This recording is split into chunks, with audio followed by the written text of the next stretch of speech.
یہ آج سے بہت سال پہلے کی بات ہے. شدید گرمی پڑ رہی تھی. سلطان الپ ارسلان اور ان کا لشکر ملازگرد کے سامنے آ کر ٹھہرا اور ان کے سامنے تجربہ کار بازنطینی لشکر ایک سیسا پلائی دیوار کی طرح بے چینی سے منتظر تھا. پل بھر میں زمین کو پلٹ دینے والا، پل بھر میں آسمان کو پٹخنی دینے والا لاکھوں فوجی، اور ایسے منظم جیسے ایک رسی میں بندھے ہوں. سفید عیال والے، سرخ دموں والے، کالی چمڑی والے گھوڑوں پر سوار، گہرے گہرے سانس لیتے ہوئے.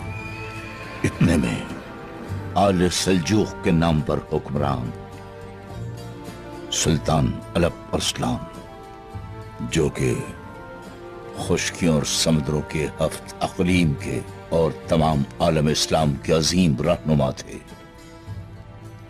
کفن انہوں نے پہنا ہوا، آسمانی بجلی کی طرح کڑکتے ہوئے، ہوا سے تیز رفتار گھوڑے پر سوار، تلوار لہراتے ہوئے اپنے لشکر کے سامنے آئے. آواز ایسی گرجدار جو میدان جنگ کے کونے کونے میں گونجے. اور پھر انہوں نے خطاب کیا: بہادرو، آج اس میدان میں اللہ عز و جل کے سوا سلطان کوئی نہیں. وہ خدا واحد ہے جو تمہارے مال و متاع کا اور جانوں کا اور کل کائنات کا مالک ہے. آج یہاں جہاں تمہاری تلواریں دشمن کے خون سے اپنی پیاس بجھائیں گی، اگر کوئی جنگ نہیں کرنا چاہتا تو وہ آزاد ہے.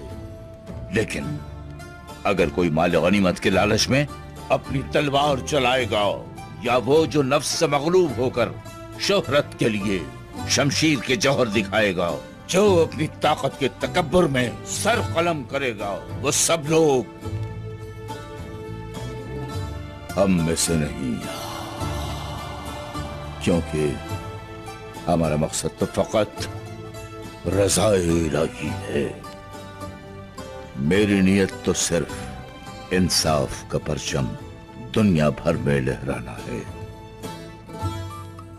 جنگ کے میدان میں یہ بلبل انگیز خطاب سن کر سارے لشکری ایسے جوش میں آ گئے قائی بچوں کہ ہر طرف بس ان اللہ کے شیروں کی آوازیں گونج رہی تھیں.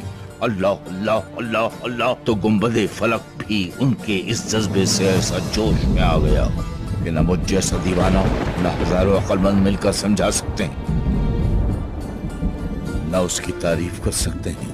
جنگ کے میدان میں گھوڑے ہنہنائے، ہتھیاروں نے ہزاروں کے ٹکڑے کر دیے، واصل جہنم ہو گئے.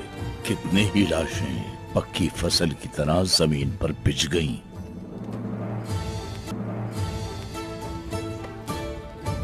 اور کتنے ہی بہادر شہادت کے مرتبے پر فائز ہو گئے. اور پھر فتح حق پر یقین رکھنے والے عادل لشکر کی ہوئی. کبر کی اور فتنے اور ظلم کی فوج تتر بتر ہو گئی، تہس نہس ہو گئی. اور پھر شکست خوردہ بازنطینی لشکر کے کماندار رومی جوین کو لا کر گھٹنوں کے بل بٹھا دیا گیا، موت کے خوف سے لرزتے کماندار کی طرف. سلطان الپ ارسلان بڑھے اور اس کے دونوں ہاتھوں کو تھام کر اٹھایا. بولے: تم میرے مہمان ہو. نہ اس پر کوئی ظلم کیا، نہ کوئی تحقیر کی اس کی. اور کچھ مدت مہمان رکھنے کے بعد اسے واپس فرانس بھیج دیا. اس کے بعد سلطان الپ ارسلان نے تو دشمن کے کماندار رومی جوین کو dil se معاف kar diya tha. Büyük zaferler de böyle kazanılır Vezir.